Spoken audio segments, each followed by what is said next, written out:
Indian Idol, co-presented by Amazon Prime, co-powered by LIC, special partner Bata.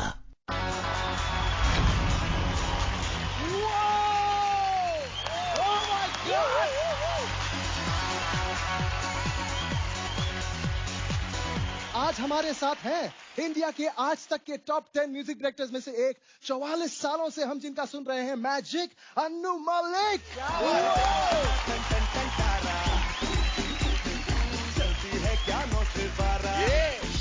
और हाँ, इस हफ्ते हम रियलिटी शोज के इतिहास में पहली बार आपको ना सिर्फ एक से एक गाने सुनाएंगे, बल्कि उन ऑल टाइम क्लासिक गानों की कहानी भी बताएंगे। और इसीलिए हमारे बीच हैं नए मिलेनियम के सफलतम गीतकारों में से एक, जिनकी लिखाई बेनजीर, मनोज मुंतशिर।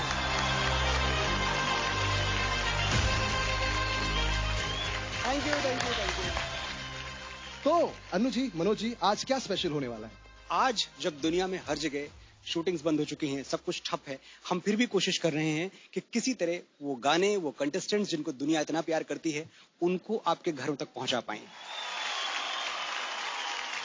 आज स्पेशल क्या है? एक टाइम था, एक पीरियड था जिसको गोल्डन एरा कहते हैं। उस दौर में फिल्में तो अक्सर ब्लैक एंड व्हाइट हुआ करती थी, लेकिन लोग बड़े कलरफुल थे। छूकर मेरे मन को किया तूने क्या इशारा। तो आज उन्हीं कलरफुल लोगों की कलरफुल कहानियां हम पूरी दुनिया के साथ बांटेंगे। और आज का दिन इसलिए भी बहुत बड़ा है क्योंकि घर वापसी का दिन है। आज देखें आप, आदित्य, अनु जी दोनों की घर वापसी हुई है। अनडाउटेडली, भगवान कसम दिल से बोलता हूं कि this is the best talent ever. क्या बात है। और आप नहीं उठिए, मैं आपके लिए उनकी ताली बजाऊं। वाह वाह वाह। तो सुंदरी एखेने आशो। इनको एक प्रोड्यूसर ने कहा, तुम इतनी खूबसूरत हो, मैं तेरा बॉयफ्रेंड के यंग एंड पेपी वर्जन वाला रीमिक्स करोगी? तो ये बोलती है, बिल्कुल करूंगी, but my life my lyrics.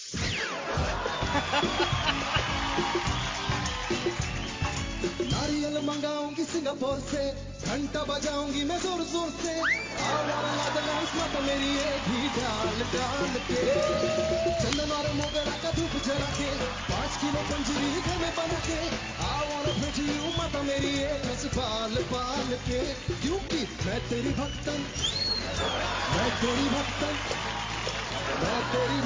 तू मेरी माता, रोज करूंगी मैं जगराता। मैं तेरी भक्तन, तू मेरी माता, रोज करूंगी मैं जगराता। मैं तेरी भक्तन, तू मेरी माता, रोज करूंगी मैं जगराता।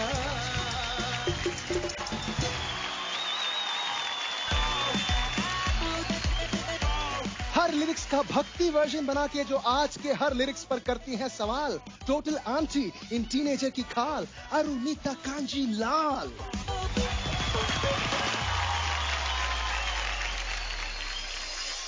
$1950 से 1975 इसे हिंदी सिनेमा और संगीत का गोल्डन एरा कहा जाता है। इसे गोल्डन बनाने में एक म्यूजिक डायरेक्टर का बहुत बड़ा हाथ है, श्री मदन मोहन।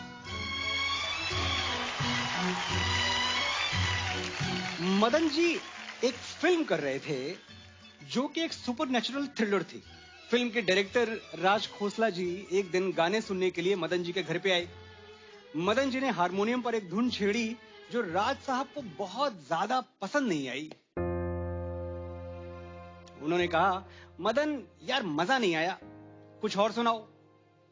मदन जी उस धुन के साथ कुछ ज्यादा ही अटैच हो चुके थे। उन्होंने बात दिल पर ले ली और बोले, दूसरी धुन तो मेरे पास है नहीं और मैं आपकी पिक्चर भी नहीं करूंगा। राज साहब को भी बहुत खराब लगा, ये क्या बात हुई। वो चुपचाप लौट आए और दूसरा म्यूजिक डायरेक्टर ढूंढने लगे। इस दौरान एक अजीब सा वाकया हुआ। दिन हफ्तों में बदले, हफ्ते महीनों में, लेकिन राज खोसला के दिमाग से वो धुन नहीं उतरी जो उस दिन वो रिजेक्ट करके आ गए थे। सुबह उठते तो हारमोनियम पर छेड़ी हुई वही मेलोडी कानों में बजती रहती और सोते तो सपने में भी वही धुन सुनाई देती। राज खोसला भूतिया फिल्में बनाने के लिए बड़े मशहूर थे। आयरनी देखिए, वो खुद एक हॉन्टिंग से गुजरने लगे। एक धुन उन्हें रात दिन हॉन्ट करने लगी। पर मदन मोहन के पास वापस कैसे जाएं? मदन जी बड़े जिद्दी, एक बार ना कर दिया तो कर दिया। थक हार के राज खोसला ने फिल्म के हीरो श्री मनोज कुमार से मदद मांगी, क्योंकि मनोज कुमार और मदन मोहन में बड़ी गहरी दोस्ती हुआ करती थी। राज साहब जानते थे कि मदन मनोज कुमार को मना नहीं करेंगे। हुआ भी यही। मदन जी एक बार फिर मिलके वो धुन सुनाने को तैयार हुए, लेकिन इस शर्त के साथ कि ये आखिरी बार है। मदन जी ने फिर से पेटी पर गाना सुनाना शुरू किया, और ऐसा कहते हैं कि इतने बड़े फिल्म मेकर राज खोसला बच्चों की तरह फूट फूट के रोने लगे। मदन जी के आगे उन्होंने हाथ जोड़ लिए और बोला, मैंने ऐसी धुन को रिजेक्ट किया, गुनाह किया है मैंने, जो सजा चाहो मुझे दे दो, मंजूर है, लेकिन मदन ये गीत मुझसे मत छीनो। गीत रिकॉर्ड और रिलीज हुआ। आज 57 साल गुजर चुके हैं इसे रिलीज हुए, लेकिन आज भी लता मंगेशकर की आवाज, राजा मेहंदी अली खान के ये बोल अगर एफएम पर बज जाएं, तो हर सुनने वाला राज खोसला बन जाता है। वैसे ही रो पड़ता है जैसे उस दिन राज खोसला रोए थे। हमको मिली हैं आज ये घड़ियां नसीब से, जी भर के देख लीजिए हमको करीब से, फिर आपके नसीब में ये बात हो ना हो, शायद फिर इस जन्म में मुलाकात हो ना हो। वाह वाह वाह वाह।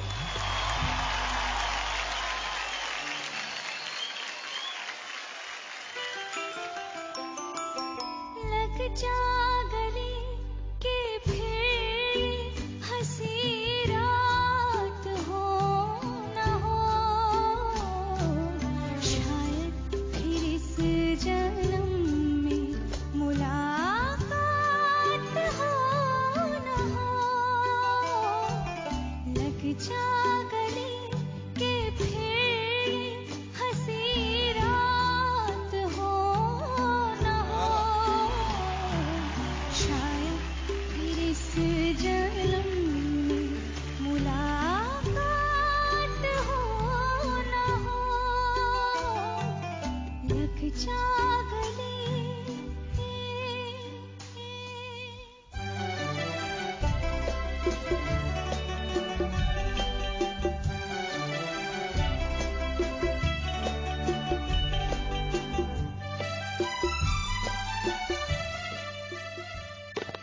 हमको मिली है आज ये घड़ियां नसीब से, हमको मिली है आज ये घड़ियां नसीब से, जी भर के देख लीजिए हमको करीब से, फिर आपके नसीब में ये बात हो ना हो, शायद फिर इस जन्म में मुलाकात हो ना हो। लग जा गले। क्या बात है।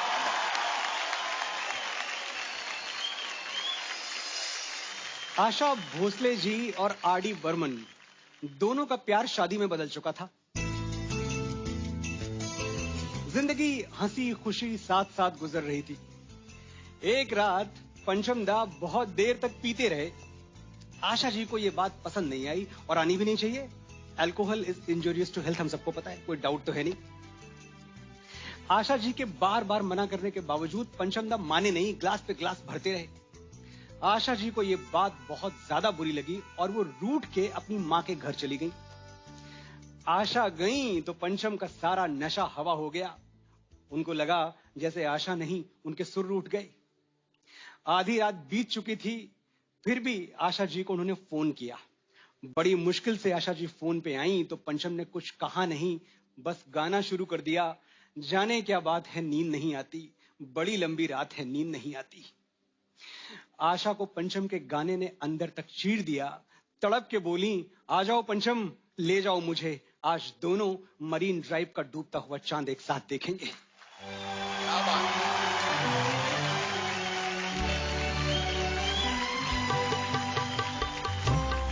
बहुत ही बढ़िया बोले, बहुत ही बढ़िया।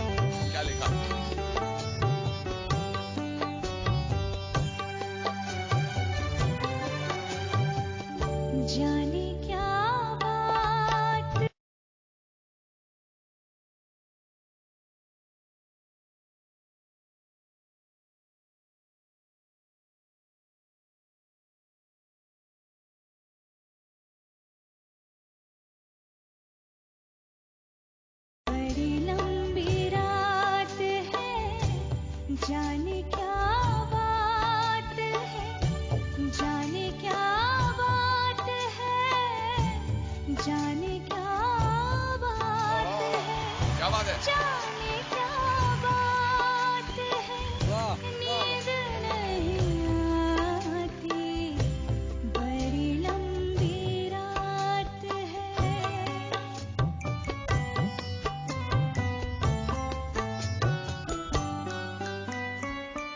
सारी सारी रात मुझे किसने जगाया,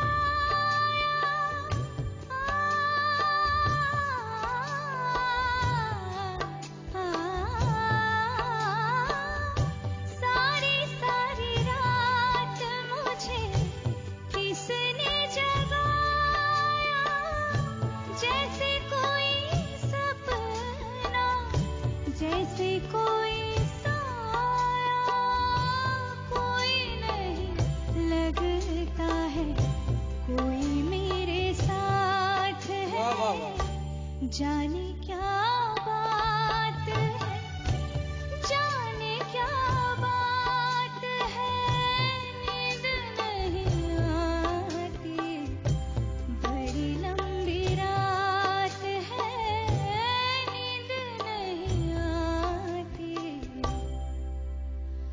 बड़ी लंबी रात है। क्या बात। वाह। मनोज, आपने जो मदन मोहन जी का गाना इंट्रोड्यूस किया, दूसरा पंचमदा वाला गाना, was outstanding. Thank you Anuj जी। कुछ कहानियां जो हम नहीं जानते वो हमारे सामने आ गई, लेकिन आज तुम्हारे बारे में मैं कुछ कहना चाहता हूँ अनिता। कहाँ से तुम्हारी तारीफ शुरू करें और कहाँ खत्म करें? मुझे लगा कि गाना कल रिकॉर्ड हुआ, अभी रिलीज हुआ और आपने सुनकर इसको गाया। वाह वाह वाह। Thank you very much, sir.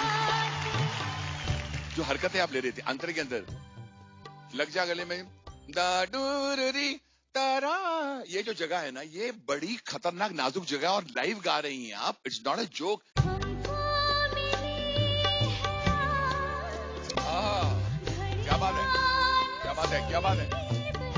आपकी आवाज में मोहब्बत है, नम्रता है, तुझमें है बहुत कला। वाह वाह। आज से तू आगे आगे चली और बॉलीवुड का हर मौसीकार तेरे पीछे पीछे चला। क्या बात, क्या बात है अनुज जी। ये मेरी खुशनसीबी है कि सामने बैठ के आपको सुनने का मौका मिला है। मैं एक बात यकीन से कह सकता हूँ कि अच्छा गाना एक बात है, एफर्टलेस तरीके से अच्छा गाना, कि ना आपके चेहरे पे कोई शिकन आ रही है, ना आपकी नसें तन रही हैं, ना आपकी भवें तन रही हैं, आप एकदम ऐसे खड़ी हुई हैं जैसे कुछ हो ही नहीं रहा। ये मैजिक है, ये करिश्मा है। इस करिश्मे को मेरा सलाम और आपको मेरा सलाम। Thank you so much. Sir, आप इतने अच्छी कहानियाँ किससे हमको सुना रहे हैं, मतलब मैं बहुत ब्लेस्ड फील कर रही हूँ कि मैं ये सब सुन पा रही हूँ। और सर, मेरी मम्मी देवानंद सर की बहुत बड़ी फैन है। वाह। गाता रहे मेरा सर, आप प्लीज बता सकते हैं कि देवानंद सर की पर्सनालिटी कैसी थी, वो कैसे बात करते थे? देव साहब के बारे में ये तो हम सबको पता है कि उनको ब्लैक सूट पहनना, उनके ऊपर पाबंदी लगा दी गई थी। ऑफिशियली नहीं, पर अनऑफिशियली उनसे ये उम्मीद की जाती थी कि ये ब्लैक सूट पहन के घर से बाहर ना निकले, क्योंकि उसके बाद ट्रैफिक जैम्स होते थे। और ऐसा भी सुना है कि लड़कियां मतलब उनको ऊपर से देख के चिल्लाने लग जाती थी। कहीं बीते ना ये रातें। मैं ये कह सकता हूँ कि मैंने कोई ग्रीक गॉड नहीं देखा अपनी जिंदगी में, लेकिन मुझे कोई अफसोस नहीं है क्योंकि मैंने देवानंद को देखा है। वाह वाह वाह वाह वाह वाह वाह। अरुणिता के लिए तालियां। तो अब आ रहे हैं वो जिनके गानों के मैजिक को रिक्रिएट करने में फेल हो जाते हैं संगीत के भी बड़े बड़े जादूगर और जादूगरनी, आशीष कुलकर्णी। क्या बात है।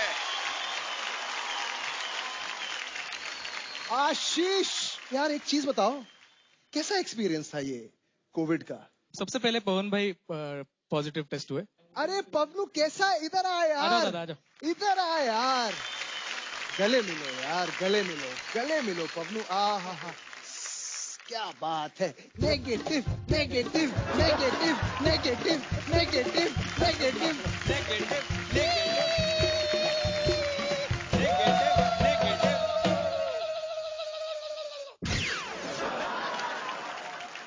और घर बैठे जो हमारे दर्शक नहीं समझ पा रहे हैं कि हम इतना विचित्र बर्ताव क्यों कर रहे हैं, मैं आप सबको बता दूं कि आशीष पवनदीप और मैं 3 हफ्ते पहले हम कोविड पॉजिटिव हो गए थे और अब हम हैं नेगेटिव।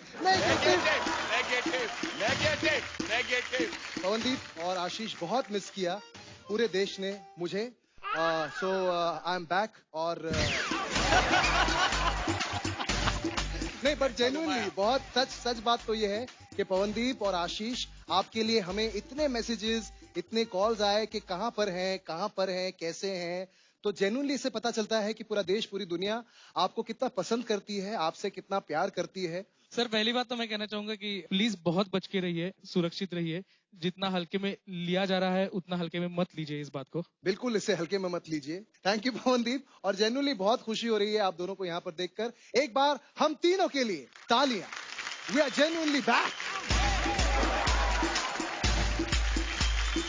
क्या बात है। तो आशीष, तो स्टेज इज ऑल योर्स। शुरू हो जाओ भाई, आशीष के लिए जोरदार तालियां हो जाए।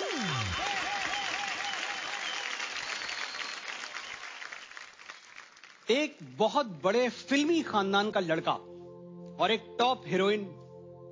लड़का एक नजर में हीरोइन को दिल दे बैठा, उसके आगे पीछे घूमने लगा।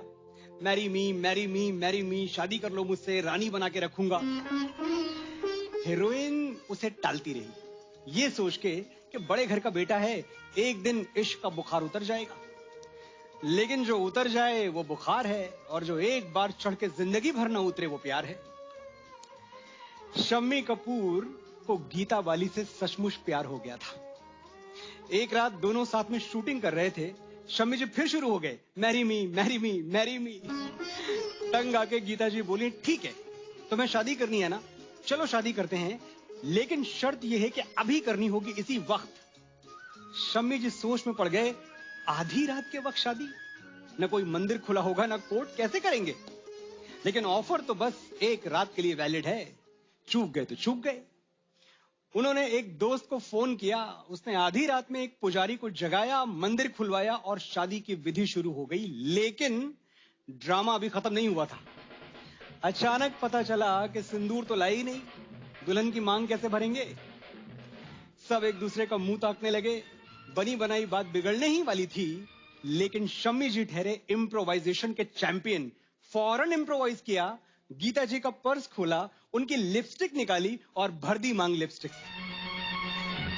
जज्बात सच्चे थे तो लिपस्टिक में भी सिंदूर की सुर्खी उतर आई। राजा रानी की कहानी जैसा था दोनों का प्यार, लेकिन इस मोहब्बत की उम्र बहुत छोटी रही। शादी को सिर्फ 10 साल हुए थे जब अचानक गीता ने हमेशा के लिए अपने शम्मी का हाथ छोड़ दिया और दूसरी दुनिया में चली गई। शम्मी जी को बहुत दिनों तक तो यकीन ही नहीं हुआ कि गीता नहीं रही। अभी तो यहीं थी, यहीं मेरे पास। ना हाथ थाम सके, ना पकड़ सके दामन, बहुत करीब से उठकर चला गया कोई। ये गाना जो आशीष आपके लिए गाने वाले हैं, ये वो पहला गाना था जो शम्मी जी ने गीता के जाने के बाद शूट किया। शम्मी जी कहते थे, ये गाना शूट करते हुए मेरे मन में सिर्फ और सिर्फ गीता थी। मैंने एक एक शब्द उनके लिए गाया और मेरा एक एक इमोशन मोहम्मद रफी ने अपनी आवाज से जिंदा कर दिया। गीता जब दुनिया से गई, शम्मी कपूर की उम्र सिर्फ 34 साल थी, लेकिन उन्होंने दोबारा कभी शादी नहीं की। लिपस्टिक से भरी हुई मांग का वादा मरते दम तक निभाया।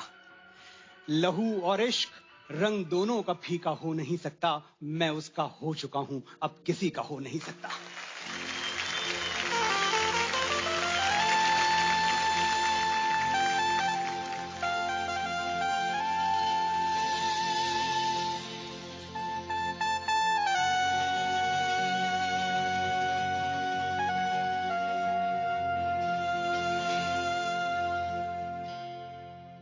तुमने मुझे देखा होकर मेहरबा, रुक गई ये ज़मीं, थम गया आसमां, जाने मन जाने जा, तुमने मुझे देखा।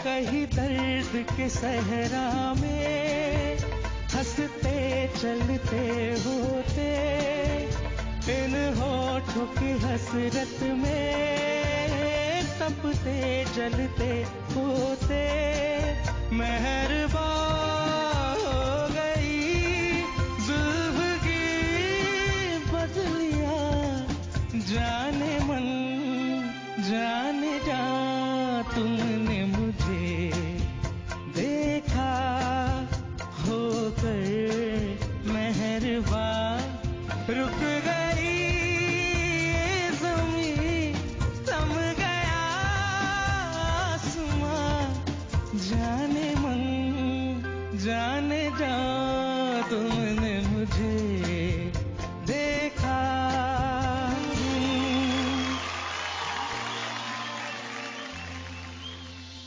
जो बहुत करीब होता है अक्सर वो नजर नहीं आता।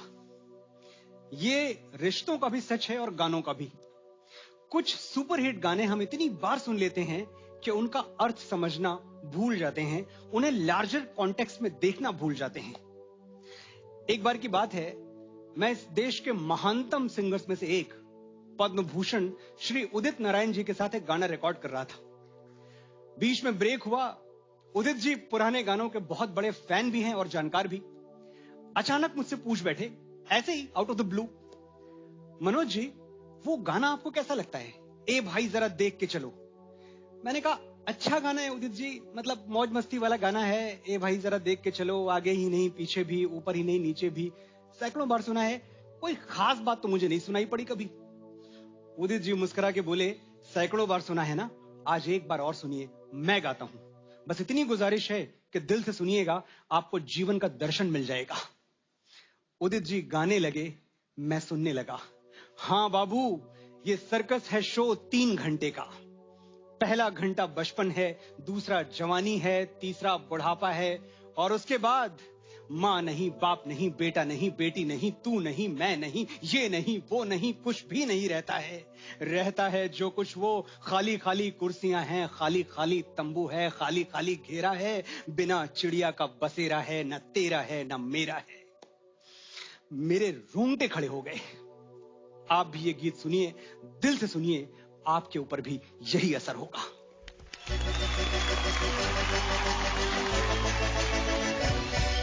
ए भाई जरा देख के चलो, आगे ही नहीं पीछे भी, दाएं ही नहीं बाएं भी, ऊपर ही नहीं नीचे भी। ए भाई तू जहां आया है वो तेरा घर नहीं, गांव नहीं, गली नहीं, फूटा नहीं, उस्ता नहीं, रास्ता नहीं, दुनिया है।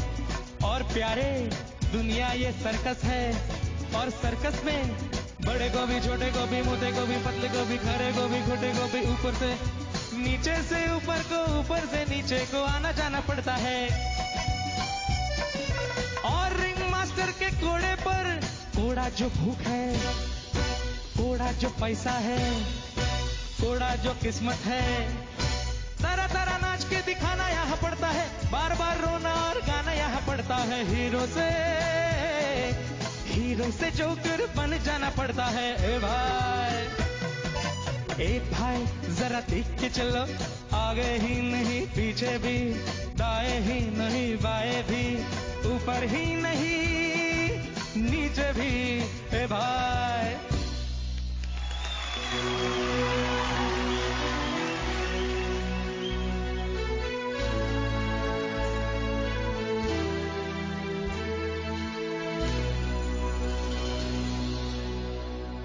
सर्कस हाँ बाबू, ये सर्कस है, और ये सर्कस है शो 3 घंटे का। पहला घंटा बचपन है, दूसरा जवानी है, तीसरा बुढ़ापा है, और इसके बाद माँ नहीं, बाप नहीं, बेटा नहीं, बेटी नहीं, तू नहीं, मैं नहीं, ये नहीं, वो नहीं, कुछ भी नहीं, कुछ भी नहीं रहता है जो कुछ वो। खाली खाली कुर्सियां है, खाली खाली तंबू है, खाली खाली घेरा है, बिना चिड़िया का बसेरा है, न तेरा है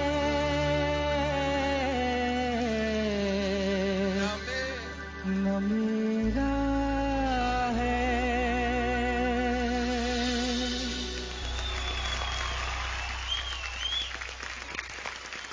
क्या बात है यार आशीष, ब्यूटीफुल। मैं एक बात कहूंगा कि जो पहला घंटा में जो आपने वो जो हाई नोट था वो जो हिट किया है ना, और जिस कॉन्फिडेंस के साथ हिट किया है, वैसा कॉन्फिडेंस माफ करना मैंने बड़े बड़े सिंगर्स में नहीं देखा है।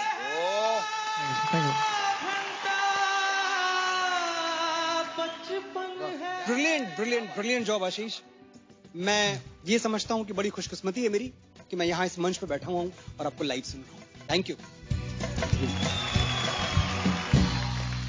मैं वहां आना चाहता हूं। अनु जी के लिए तालियां।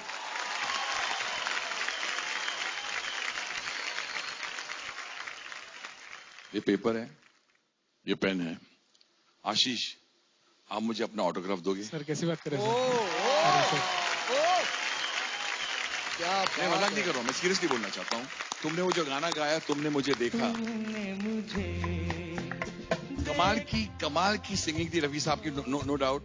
कमाल का बनाया पंचमदा ने, लेकिन मजरू अंकल ने जो गाना लिखा है, वाह, वो लाइन जो आती है कि अब मुझे प्यार की जरूरत नहीं है, मेरे ठहर जाते हैं कदम, जो तुमने निभाया है। और जो जाने मन बोला, और आपको पता नहीं है, आपकी कोशिश जानते हैं, नीरज जी जानते हैं, सब जानते हैं कि मुखड़ा एक बाट का है, उसका जब अंतरा आता है तो उसका क्या चेंज ओवर आता है, उसको लाइव पकड़ना है, नॉट अ जोक। बिल्कुल, मतलब हद है। मगर आप ऑटोग्राफ दे दीजिए, ऑटोग्राफ।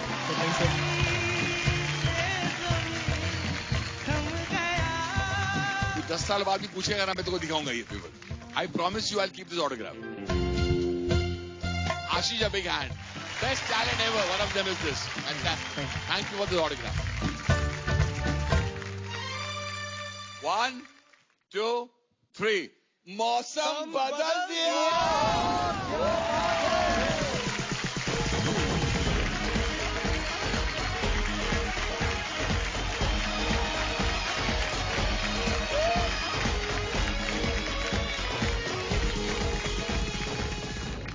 यार आपकी और पवन की जो दोस्ती है ना आशीष, जी सर, बड़े चर्चे हैं उसके यार हर तरफ।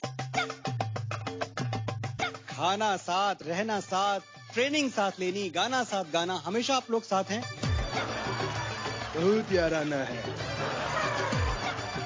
मुझे ये पता चला है कि आप दोनों कंपोजर बनना चाहते हैं जोड़ी में। जी सर, बिल्कुल, पवन आशीष के नाम से। वाओ। आज मैं आप दोनों को टेस्ट करना चाहता हूं, और ये टेस्ट सिर्फ टेस्ट नहीं है। मैं इंडियन आइडल के स्टेज से नेशनल टेलीविजन पर एक प्रॉमिस करता हूं कि अगर इस टेस्ट में आप पास हुए तो मैं टी सीरीज के मालिक भूषण कुमार जी के पास ले जाके उनके सामने आपको बिठाऊंगा, और मैं कहूंगा ये धुन जो आप बनाने वाले हैं, ये आप उनको डायरेक्टली सुनाएं। ये मेरा वादा है।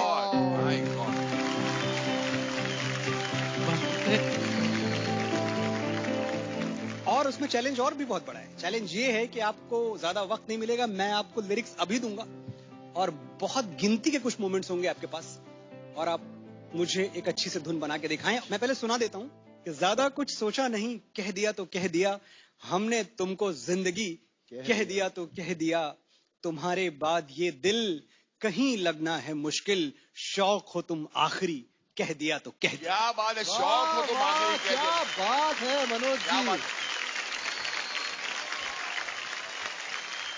I'm angry with you. I'm very angry with you. ये मुखड़ा याद दिया, मुझे क्यों नहीं दिया तूने यार? Thank you Anuj ji. Come on, पवन।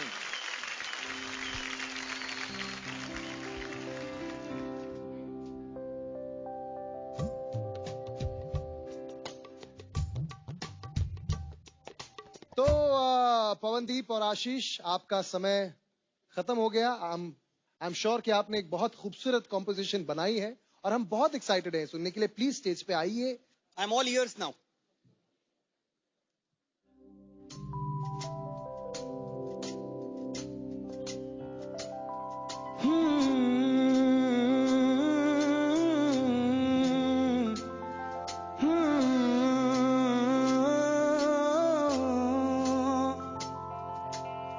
ज़रा कुछ सोचा नहीं, कह दिया तो कह दिया, हमने तुमको जिंदगी कह दिया तो कह दिया, ज्यादा कुछ सोचा नहीं, कह दिया तो कह दिया, हमने तुमको जिंदगी कह दिया तो कह दिया.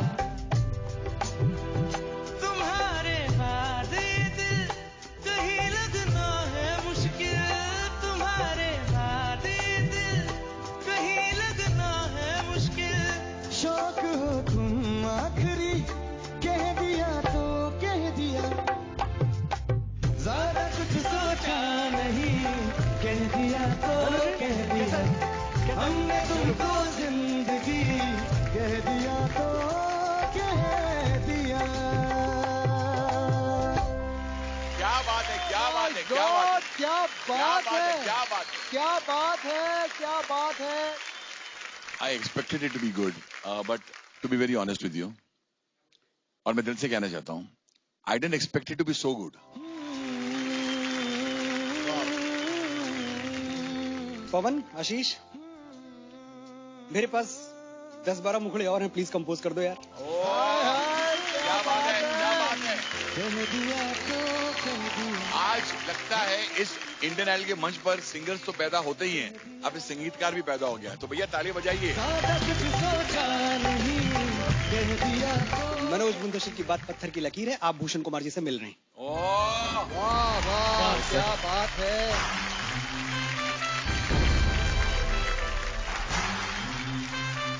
अब आपका वक्त है, आपको वक्त देना है. वो तैयार बैठे. Incredible, incredible. और एक बार मनोज जी के लिए जोरदार तालियां हो जाए. क्या खूबसूरत लाइंस लिखी हैं आपने sir. Thank you. Thank you Pawandeep, thank you Ashish. सभी प्रतियोगियों के माता पिता अपने बच्चे के हाथ में ट्रॉफी के सपने देख रहे हैं, पर एक कंटेस्टेंट की हाफ मम्मी यानी फिरंगी महारानी कुछ और ही सपने बुन रही हैं. मुंडी घुमा के देखे उनका लेटेस्ट ट्वीट. हमारे शाही खानदान की बगिया में 2 राजकुमार कालिया और सांबा हो, और मैं कांबले जी और दोनों बच्चे 24 घंटे नाचे. ओबाम्बा ओबाम्बा ओ ओबाम्बा ओबाम्बा ओ ओबाम्बा ओबाम्बा ओ ओबाम्बा ओबाम्बा ओ. वो चश्मिश वहाँ जलती रहे, कूदती रहे, खिसियाती रहे मेरी बला से. मेरे हाथों में कांबले जैसा सोना और उसके हाथों में पीतल और तांबा हो. इसी बात पे put your hands up and से ओबाम्बा ओबाम्बा ओबाम्बा ओबाम्बा ओबाम्बा ओबाम्बा ओ. आंटी जी, महारानी तो अब एक अलग परिवार बनाने की सोच रही हैं. अब आप क्या करेंगी? आदित्य भैया, क्या कहूँ, मैं इतना ही कहती हूँ, मैं बहुत बड़े दिल वाली हूँ. मैं चुनाभट्टी में रहती हूँ. मेरे घर में आके अपने 2 बच्चे कालिया और सांबा और खुद मेरे घर में आके रह सकती है, लेकिन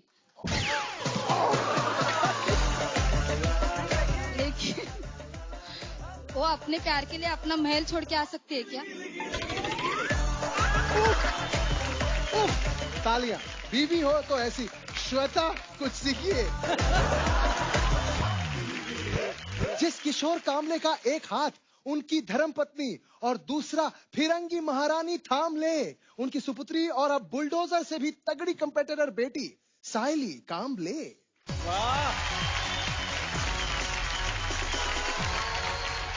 सायली, अब आपके साथ साथ आपके पिताजी को भी देखने की हमें आदत हो गई है. हमें ही नहीं, पूरी दुनिया को हो गई है, लेकिन आज वो कहीं नजर नहीं आ रहे. क्या बात है? एक्चुअली भैया, जो सिचुएशन चल रहा है कोरोना का, बहुत बहुत बहुत बहुत ज्यादा बढ़ गया है. और मेरे पापा ड्यूटी पे है, वो एक एम्बुलेंस ड्राइव करते हैं, तो वो उधर ही ड्यूटी पे है।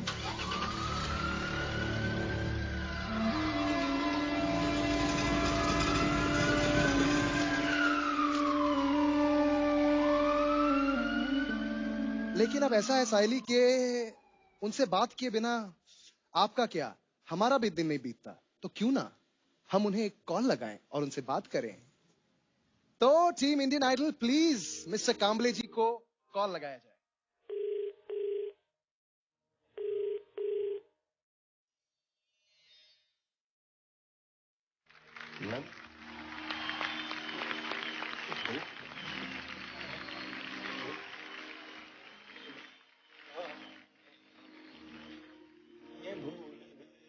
जनता से एक अपील करना चाहता हूँ जी जी कि आप मास्क जरूर पहनिए, हाथ बार बार हाथ धोइए। जो घर के बड़े जो है, जिसके पास कुछ भी बीमारी नहीं है, उसको बाहर भेजिए। बहुत हालत खराब हुआ है। मैं अभी एक बॉडी छोड़ के आया हूँ, ये मैं सच बोल रहा हूँ। मैं 2 दिन से मैं घर में नहीं गया हूँ। My God. साली को आशीर्वाद देने के लिए मैं उधर भी ना आ सका। अब हर बच्चे को कोई आशीर्वाद देने के लिए मैं वहाँ नहीं हूँ। ये बहुत बड़ी दुख की बात मुझे आज। लेकिन मैं देश पहला, मेरे लिए देश पहले है।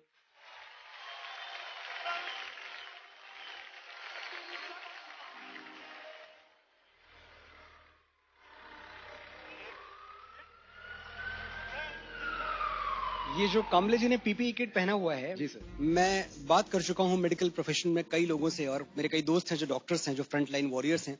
मुझे बताया जाता है कि ये पीपीई किट पहन के रखना अपने आप में कितना तकलीफ देह है।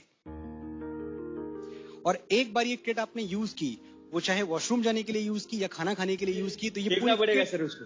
एग्जैक्टली कांबले साहब जैसे जो हमारे फ्रंट लाइन वॉरियर्स हैं, ये इनकी बहादुरी है कि ये एक एक किट में पूरा दिन निकालते हैं। इन्होंने पानी पीना कम कर दिया है, इन्होंने खाना खाना कम कर दिया है, ताकि इनको वॉशरूम न जाना पड़े। पीपीई किट निकालना पड़ता है, उसके लिए आप बता। कांबले साहब को और जितनी भी मेडिकल फ्रेटर्निटी है, मैं उनको कुछ लाइनें नजर करना चाहूंगा कि मजबूर हुई जब दिल की दुआ, तो हमने दवा से काम लिया। वाह वाह वाह वाह। मजबूर हुई जब दिल की दुआ, तो हमने दवा से काम लिया। वो नब्ज नहीं फिर थमने दी, जिस नब्ज को हमने थाम लिया। क्या बात है, क्या बात है, क्या बात है, क्या बात है। बीमार है जो किस धर्म का है, हमसे न कभी ये भेद हुआ। सरहद पे जो वर्दी खाकी थी, अब उसका रंग सफेद हुआ। क्या बात है, क्या बात है। वहाँ पर बैठकर काफी इमोशनल हो गई हैं। मैम, आप कुछ कहना चाहेंगी कांबले जी से? हम तो उनको हर बार कहते हैं कि मत जाइए, घर में रहिए, क्योंकि डर लगता है ना। अभी इतना बढ़ गया और उनकी उम्र अभी वो भी 52-53 के आसपास है, तो डर लगता है कि प्रतिकार शक्ति थोड़ी कम होती है उम्र के हिसाब से। लेकिन वो नहीं बोलते, नहीं ड्यूटी पहले, मैं काम पे नहीं जाऊंगा तो हमारा कैसे होगा, मेरी बच्ची है, तू है, तो वो सुनते नहीं है, नहीं ड्यूटी पहले है।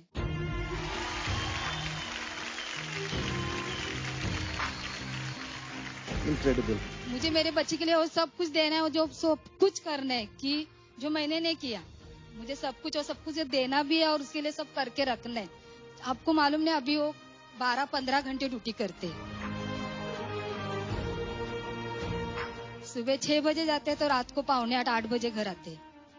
तो हर तरफ से डर ही है, काम पे डर है, बाहर जाते ट्रेन से तो डर है।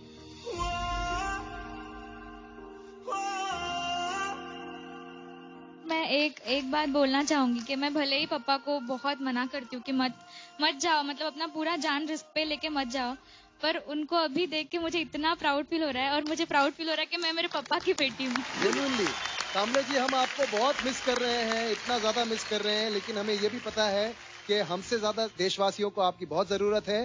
We are so proud of you sir, और बहुत जल्द आपसे यहाँ पर मिलेंगे। Thank you once again. धन्यवाद सर, धन्यवाद। साइली, अपने इमोशंस को कंट्रोल कीजिए, आपका परफॉर्मेंस है, अच्छे से गाइए, make your father proud as usual. Saili के लिए जोरदार तालियां हो जाए। थैंक यू भैया।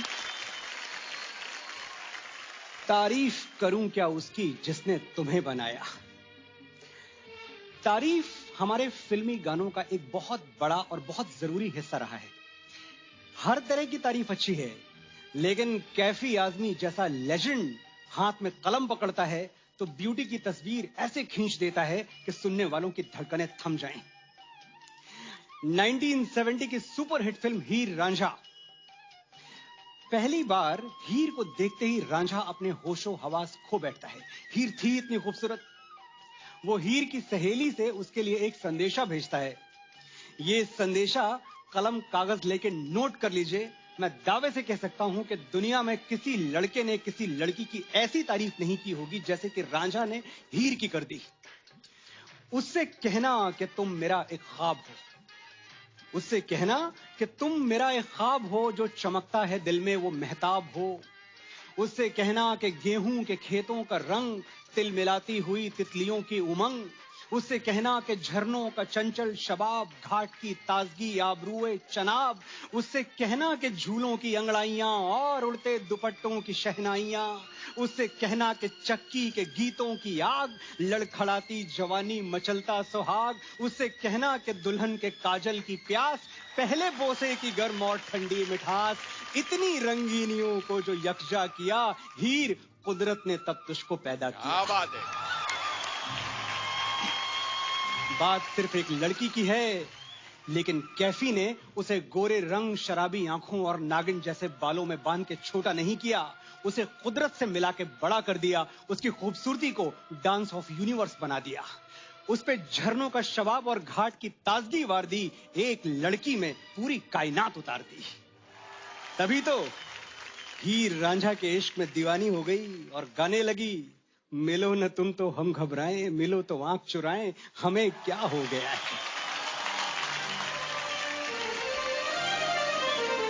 मिलो न तुम तो हम घबराएं, मिलो तो आँख चुराएं, हमें क्या हो गया है, हमें क्या हो गया है। तुम्ही को दिल का राज बताएं, तुम्ही से राज छुपाएं, हमें क्या हो गया है, हमें क्या हो गया है।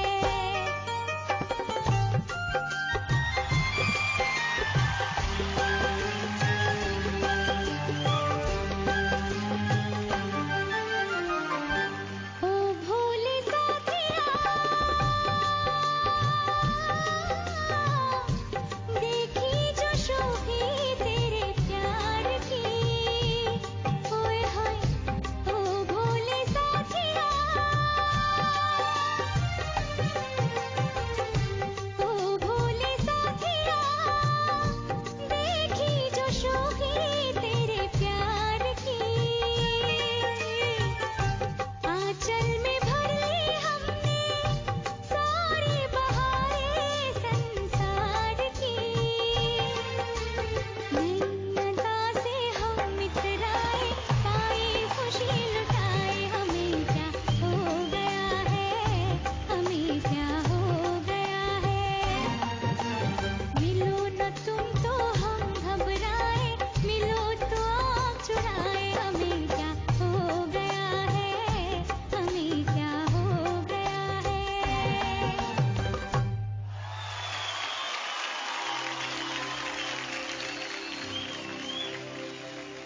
फिल्मों के पोस्टर्स तो आपने देखे ही होंगे। क्या होता है पोस्टर्स पर? सबसे बड़ी तस्वीर हीरो की, फिर हीरोइन, कभी कभी विलेन, और फिर भी अगर जगह बच गई और फिल्म में कोई बड़ा कैरेक्टर आर्टिस्ट है तो उसका चेहरा भी छाप दिया जाता है। 1958 में एक फिल्म आई थी मुजरिम। फिल्म में शम्मी कपूर, गीता बाली और जॉनी वॉकर जैसे बड़े बड़े कलाकार थे, लेकिन फिल्म के पोस्टर पर इनमें से किसी एक को भी जगह नहीं मिली, क्योंकि एक म्यूजिक डायरेक्टर थे जिनकी लोकप्रियता, फैन फॉलोइंग और दीवानगी पागलपन की हदें पार कर चुकी थी। मुजरिम के पोस्टर पर सिर्फ एक तस्वीर थी, हारमोनियम लिए खड़ा हुआ वो संगीतकार, और नीचे लिखा हुआ था, सुरों के जादूगर ओपी नैयर की संगीतमय भेंट मुजरिम। आज मेरे और आपके लिए ये बात किसी फेरी टेल जैसी है, इसे सच मानना मुश्किल है, लेकिन है ये सच। ये था रुतबा ओपी नैयर का, और मुझे बहुत दुख के साथ कहना पड़ता है कि इतना शानदार आदमी, इतना बड़ा संगीतकार जिसकी शुरुआत फिल्म के पोस्टर्स पर हुई, उसका अंत एक फैन के घर में दवाइयों के अभाव में पैसों की तंगी और गुमनामी से जूझते हुए हुआ। एक सूरज था जो तारों के घराने से उठा, आंख हैरान है क्या शख्स जमाने से उठा। जाने वाला तो खैर वापस नहीं आएगा, लेकिन सुनिए ओपी नैयर के 2 सदाबहार गाने और सेलिब्रेट कीजिए उनकी यादों को। यही हमारी श्रद्धांजलि है।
मनोज जी।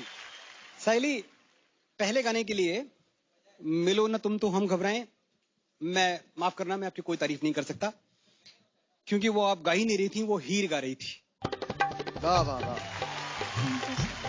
उसी भोलेपन से गाया, उसी नमक से गाया, उसी एहसास से गाया, जैसे उस सरसों के खेतों में झूमती हुई नाचती हुई हीर गाती, आपने वैसे गाया। मुझे सचमुच सचमुच यहाँ हीर दिख रही थी, मुझे सयाली 1 मिनट के लिए भी नहीं दिखी। सबसे पहले तो उन संगीतकारों को नमन, उन राइटर्स को नमन जिन्होंने ऐसे गाने लिखे और बनाए और गाए। कमिंग टू यू साइली, मैं एक ही बात कहना चाहता हूं और तुम ध्यान से सुनना। खामोशी में अपना ही मजा है, पेड़ों की जड़ें फड़फड़ाया नहीं करती। क्या बात, वाह। आपकी जड़ें, संगीत की जड़ें इतनी मजबूत हैं, इतनी मजबूत है, मैं क्या कहूं। और संगीत की जड़ें जब मजबूत होती है ना, तो किसी का डर सब भाग जाता है। आप यहां रहेंगी, अगर कहते हैं बेस्ट टैलेंट एवर, उस बेस्ट टैलेंट एवर में आपका एवर एवर रहना लाजमी। क्या बात, क्या बात। God bless you. लियो बेटे, तैरने की गंदी एक्टिंग करते हुए स्टेज पर आओ।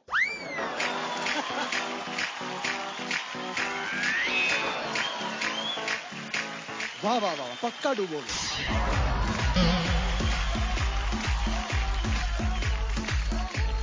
परसों इनको एक नागिन को दूध पिलाना था और अपनी गर्लफ्रेंड को बाहों में लेकर ऐसे SRK वाला पोज देना था। इन्होंने नागिन को बाहों में लेकर SRK वाला पोज दिया और अपनी गर्लफ्रेंड के सामने दूध का बोल रखकर बोले, पी नागिन, दूध पी। जिनकी इन्हीं हरकतों की वजह से इनको देखते ही इनकी गर्लफ्रेंड कहती है, भागो दौड़ो निहाल चौड़ो।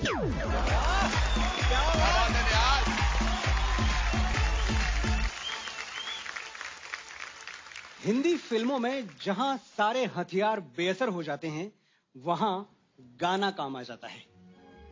1952 में देवानंद की एक बहुत बड़ी फिल्म आई थी, जाल। इसमें देव साहब एक स्मगलर हैं जो लड़कियों को अपने प्यार के जाल में फंसा के उन्हें सोना स्मगल करने के लिए यूज करते हैं। वो इतने हार्टलेस हैं, मतलब उनका कैरेक्टर इतना हार्टलेस है कि अगर कोई लड़की पुलिस के रडार पर आ जाए तो पलट के उसकी ओर देखते भी नहीं। फिल्म की heroine the very beautiful Geeta Bali के साथ भी वो यही करते हैं, लेकिन गीता को उनकी असलियत पता चल जाती है। अब कहानी की डिमांड ये है कि लड़की को जानबूझ के अंधे कुएं में गिरना है, सच जानते हुए भी प्यार के जाल में फंसना है। ये होगा कैसे? कौन सा ट्विस्ट डालें, कौन सी सिचुएशन पैदा करें? कोई रास्ता नहीं मिला तो एसडी बर्मन और साहिर लुधियानवी का दरवाजा खटखटाया गया। एक गाना बना दीजिए, इतना ज्यादा मैग्नेटिक, इतना होपलेसली रोमांटिक कि वो गाना सुन के हीरोइन सब कुछ भूल के हीरो के पास आ जाए। ऐसी कॉलिंग होनी चाहिए गाने में। गाना बना और ऐसा बना कि आज भी अगर कोई लड़का किसी लड़की के लिए गा दे तो लड़की दुनिया जमाना छोड़ के उसकी बाहों में दौड़ी चली आए। पेड़ों की शाखों पे सोई सोई चांदनी, तेरे ख्यालों में खोई खोई चांदनी, और थोड़ी देर में थक के लौट जाएगी रात ये बहार की, फिर कभी ना आएगी। दो एक पल और है ये समा, सुन जा दिल की दास्तां, ये रात ये चांदनी फिर कहां। वाह वाह वाह।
मेरे सपनों की रानी कब आएगी तू, आई रुत मस्तानी कब आएगी तू, बीत जाए जिंदगानी कब आएगी तू, चलिया तू चलिया।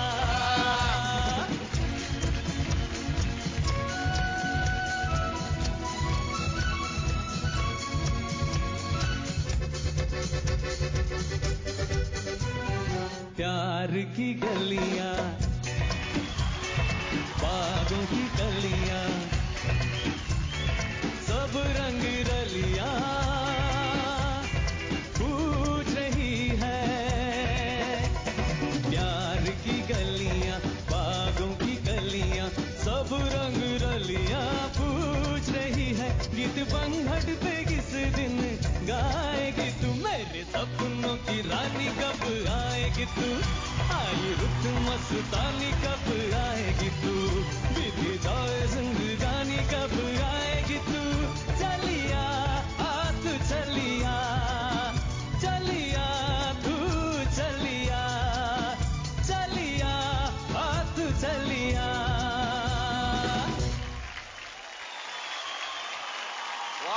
क्या बात है लड़के, मजा आ गया। Nihal sir, you are today singer. कितने यंग गाने सुनते हो तुम, लेकिन तुम ये गाने हेमंत दा के, किशोर दा के इस तरह गा रहे हो जैसे you are born to sing these song. Thank you sir, thank you sir. इतनी आवाज तुम्हारी फ्रेश, और तुम्हारी आवाज में गाने और फ्रेश लगते हैं। और मैं बताता हूँ कि संगीत की दुनिया में कैसे आएगा अकाल, जब तक हमारे पास है निहाल। वाह वाह वाह वाह, क्या बात है। निहाल, ये जो आपने न्यूज़पेपर पहना हुआ है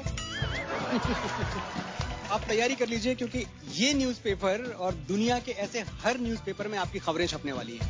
वाह वाह, thank you so much sir. आपने जो गाने गाए वो बर्मन दा के थे, एसडी बर्मन के। और मैंने किस्से सुने हैं ऐसे बहुत सारे मेरे बड़ों से, अनु जी से, कि बर्मन दा अपने सिंगर्स के लिए बड़ी उनकी जिंदगी थोड़ा टफ कर दिया करते थे, क्योंकि बर्मन दा को खुश कर पाना कोई मामूली बात नहीं थी। और इसीलिए कई गाने आप देखेंगे कि जो सिंगर्स नहीं गा पाए वो बर्मन दा ने खुद ही गा लिए।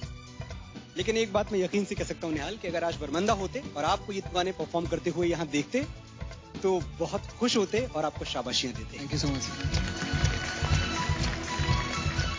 निहाल, आज पहली बार हम मुंबई से निकल के दमन दीव पे हैं। मजा आ रहा है कि नहीं? कैसा रहा एक्सपीरियंस? बहुत मजा आ रहा था। मतलब हम लोग सब बहुत खुश हैं यहाँ आने के लिए, है ना? बहुत। क्या हुआ साहिली?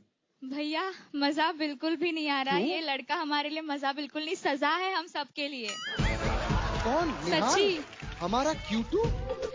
सर आप यकीन नहीं मानोगे, हम लोग इधर आए हैं तो सब लोग जो यूज करने वाली चीज है वो लाया है। ये पता नहीं अपने बैग में क्या लाया। कल रात 2 बजे मेरे पास कंघी मांगने आया था। रोल। अभी इसके बाल इतने नागिन जैसे लंबे हैं, इतने झाड़ू जैसे लंबे लंबे बाल है, तो कंघी मेरे से क्यों मांगेगा कोई, और वो भी रात के 2 बजे। नागिन या झाड़ू किसकी तरह लंबे हैं, पहले ये डिसाइड करो आप। झाड़ू की तरह।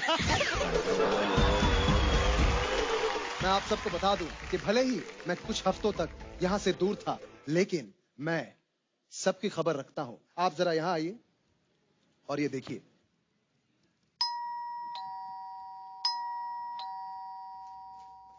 अरे निहाल भाई, कौन इतनी रात को? अरे मैं मेरा चार्जर भूल गया, बैटरी लो है। चार्जर कैसे भूल गए यार चार्जर तुम यार? इस बार हम शूट के लिए अपने मुंबई शहर से बाहर आए हुए हैं, तो हम लोग तो अपनी जरूरत का सारा सामान लाए। पर निहाल का मैं ये बताना चाहूंगा कि वो इतना बड़ा, मेरे से बड़ा बैग लेके आया। पता नहीं इसमें क्या लाया है।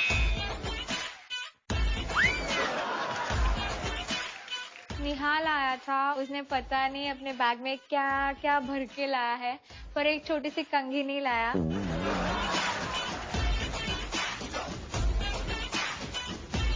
अविंदा तेरे पास टूथब्रश है क्या? Oh my goodness. पर एक ही है, वो मैं ही यूज करती हूँ। उसमें क्या चलेगा, चलेगा मुझे दो। तो हम सब ने मिलके एक प्लान बनाया है। वो प्लान ऐसा है कि उसको ये बात जिंदगी भर याद रहेगी कि जब भी कहीं जा रहा है इंपॉर्टेंट चीजें कैरी ही करनी है।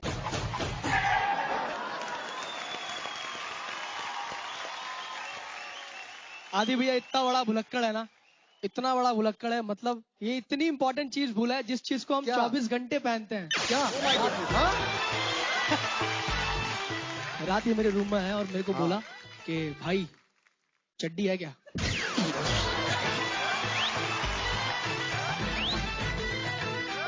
नहीं नहीं नहीं नहीं नहीं, और मेरे को बोल रहा है कि मैं अपनी चड्डी इसको दे दूं।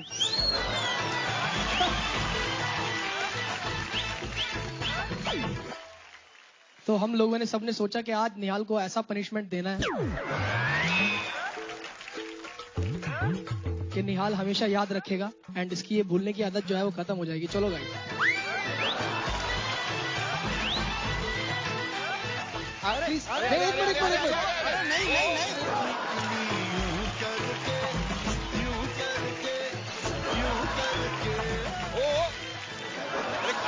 पता नहीं, लौटाओ यार, ऐसा मत करो।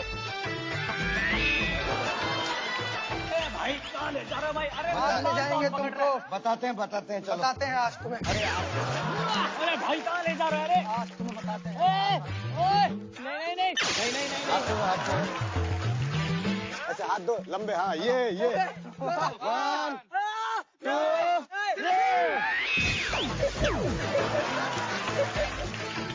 3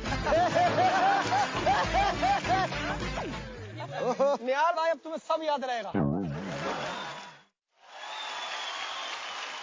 और अब आ रहे हैं षणमुखा प्रिया और निहाल चौरो।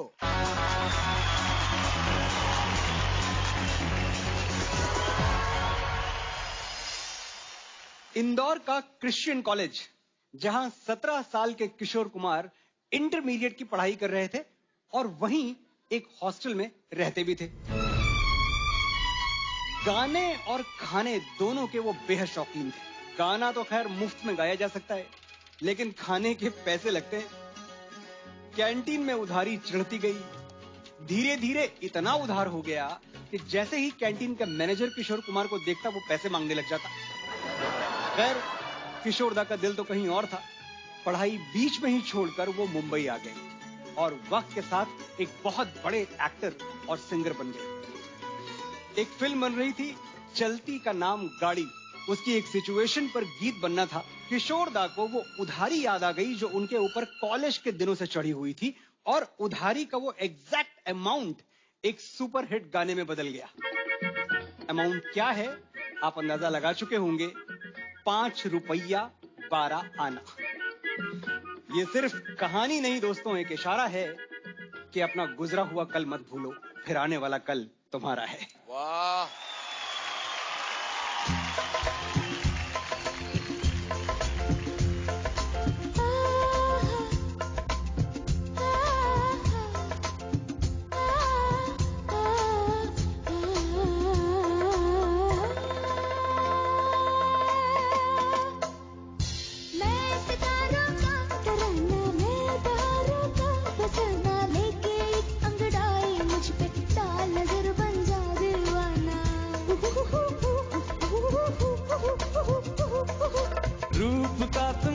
खजाना तुम हो मेरी जान माना, लेकिन पहले दे दो मेरा 5 रुपया 12 आना।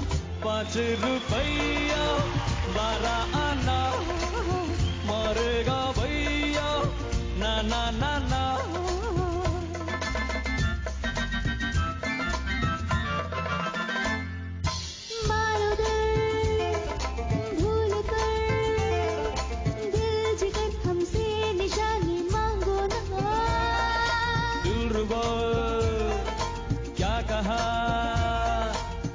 जिगर क्या है जवानी मानो ना, तेरे लिए मजनू बन सकता हूँ, लैला कर सकता हूँ, चाहे नमूना देख लो।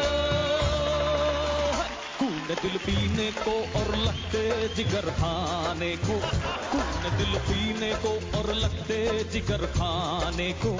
ये गिज़ा मिलती है लैला, ये गिज़ा मिलती है लैला, तेरे दीवाने को, तेरे दीवाने को।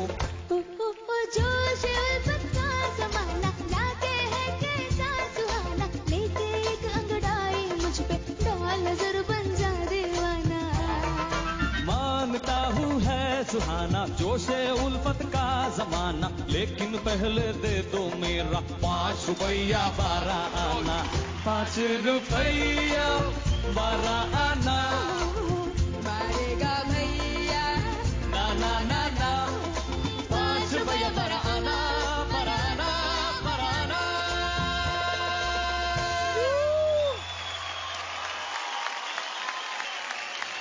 वाह षणमुखा प्रिया, वाह निहाल, क्या बात है, क्या लिमिटलेस परफॉर्मेंस थी।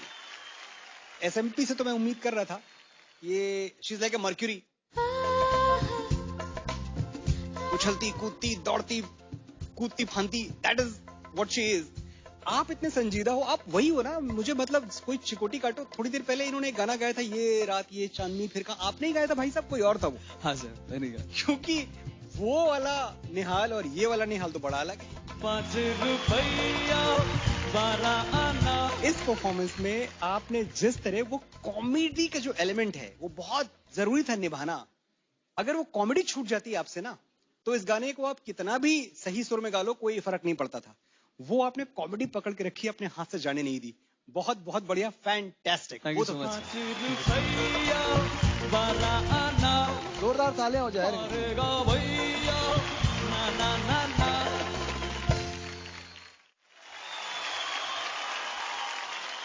आज एक स्ट्रिक्ट पापा की बदौलत देखिए एक 14 साल की बेटी की एक्साइटिंग और हैपनिंग सुबहें, उत्साह, ऊर्जा और ऊष्मा से भरी शामें और हंगामा खेज और सनसनी खेज रातें कैसी होती हैं।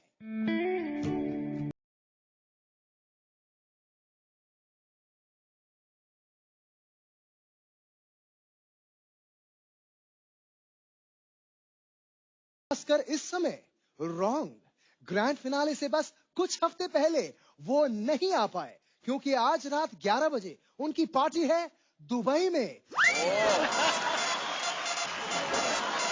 जहां वो डांस करेंगे on where's the party tonight. उनकी भोली बेटी और महाराष्ट्र की अस्मिता अंजलि गायकवाड़।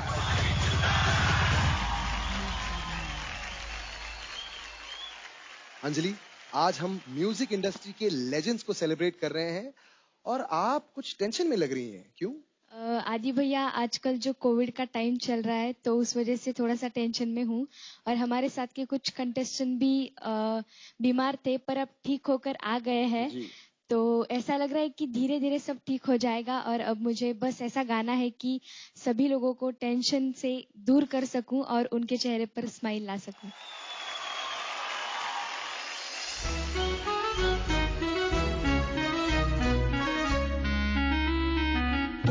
किया तो डरना क्या, जब प्यार किया तो डरना क्या, प्यार किया कोई चोरी नहीं की, प्यार किया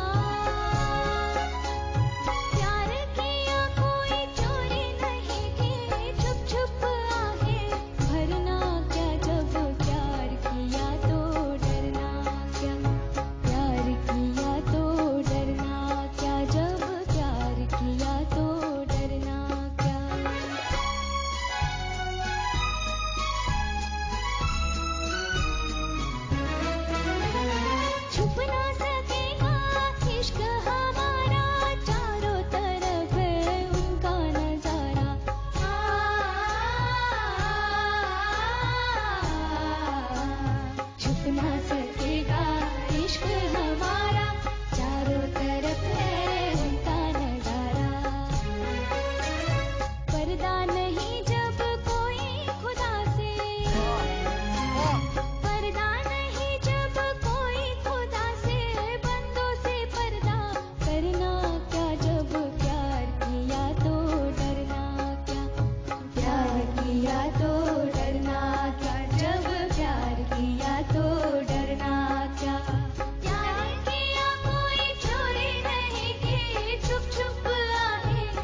अंजलि, एक छोटा सा किस्सा तुम्हें सुनाता हूँ। जब लता जी अपने स्ट्रगलिंग डेज में थी, तो वो ट्रेन से मलाड स्टेशन आया करती थी। मलाड स्टेशन के आसपास तब कई स्टूडियोज हुआ करते थे। एक स्ट्रगलिंग एक्टर भी था जो उसी ट्रेन से ट्रेवल करता। वहीं मुलाकात हो गई दोनों की, और उस मुलाकात के बाद पता चला कि भाई आप गाती हैं। लता जी ने बोला मैं गाने के लिए स्ट्रगल कर रही हूँ। तो एक्टर ने बोला कि ठीक है, बस एक ही चीज है कि थोड़ा ध्यान देना डिक्शन पे, क्योंकि जो महाराष्ट्र के लोग होते हैं उनका थोड़ा सा उर्दू का डिक्शन वीक होता है। लता जी ने ये बात दिल पे ले ली, और जो भी थोड़ी बहुत उनकी आमदनी उन दिनों हुआ करती थी, उसका बहुत बड़ा हिस्सा वो एक टीचर पे खर्च करने लगी जो रोज उनको आकर डिक्शन सिखाता था। और ये एक रीजन है कि दुनिया में किसी ने भी गलत तलफ्फुज, गलत प्रोनाउंसिएशन में गाने गाए हों, लता मंगेशकर जी ने एक गाना गलत डिक्शन के साथ नहीं गाया है। उसी महाराष्ट्र की बेटी तुम हो अंजलि, और मैं तुम्हारा डिक्शन सुन रहा था पहले गाने में खास तौर से, क्योंकि पहला गाना थोड़ा सा हेवी उर्दू वाला था, चेस्ट उर्दू वाला, प्यार किया तो डरना क्या। और मुझे इतना अच्छा लगा कि वो जो परंपरा थी वो आज तक चली आ रही है। मैं एक बात बता दूं कि जब लता जी इतने सारे गाने गाने लगी और उनका गाना इतना अच्छा लगने लगा और उनके डिक्शन की तारीफ पूरी दुनिया में होने लगी, तो वो जो एक्टर थे, जो उस वक्त स्ट्रगलिंग एक्टर थे, सबसे ज्यादा खुश वो हुए। उनका नाम था दिलीप कुमार साहब। प्यार किया तो डरना क्या, जब प्यार किया तो डरना। और ये जो गाना अनुज हमने सुना, प्यार किया तो डरना क्या, हम शीश महल देख रहे थे अपनी एलईडीज पे चारों तरफ, क्या बढ़िया सेट है हमारा। प्यार किया तो डरना। तो मुझे याद आ रहा था कि जब ये शीश महल टूट रहा था फिल्म की शूटिंग खत्म होने के बाद, तो के आसिफ साहब जो फिल्म के डायरेक्टर थे, वो शीश महल के पास बैठ के बच्चों की तरफ फूट फूट के रो रहे थे कि अब दोबारा इस शीश महल में आना नहीं होगा, दोबारा यहाँ शूट करना नहीं होगा। मैं एक बात समझता हूँ कि जिस दिन इंडियन आइडल खत्म होगा, उस दिन शायद लोग के आसिफ की तरफ फूट फूट के रोएं कि अब दोबारा अंजलि का गाना सुनने को नहीं मिलेगा इस मंच पे। Thank you so much. क्या बात है, थैंक यू क्या सो बात मच। है। Very well, thank you so proud of you.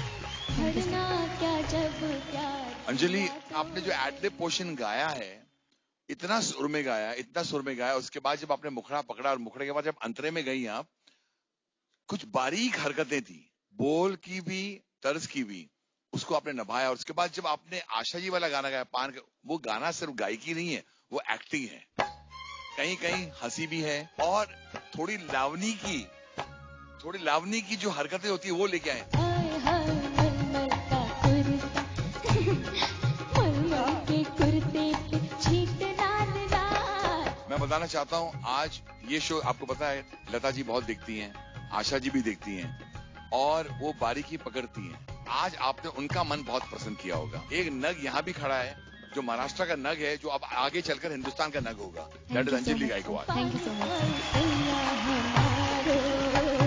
Well done Anjali, thank you so much. You are welcome. सुरतिया हंसी हो, उमरिया जवा हो, कोई भी उसे देखे तो बस ये घुमा हो, यही है, यही तो है वो। आप 200% मेरा गाना गाएं। अगर गांव की मिट्टी गा सकती तो उसकी आवाज मन्ना दा जैसी होती।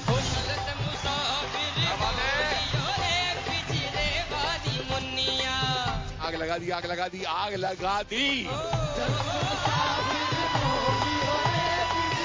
एलपी का पहला गाना रफी साहब ने गाया, और रफी साहब का आखिरी गाना एलपी ने कंपोज किया। चाहूंगा मैं तुझे साथ सवेरे। रफी साहब होते हैं, वो खड़े होकर तुम्हारी ताली बजाते हैं। फर्स्ट टाइम हो रहा है मेरे साथ कि मैं रमजान में अपने फैमिली के साथ नहीं हूँ। कैसे है मेरा बच्चा? क्या है वो? नहीं दादी, नहीं रोना नहीं, रोना नहीं। रंग तेरी रीत का, रंग तेरी प्रीत का, माए तेरी चूनरी।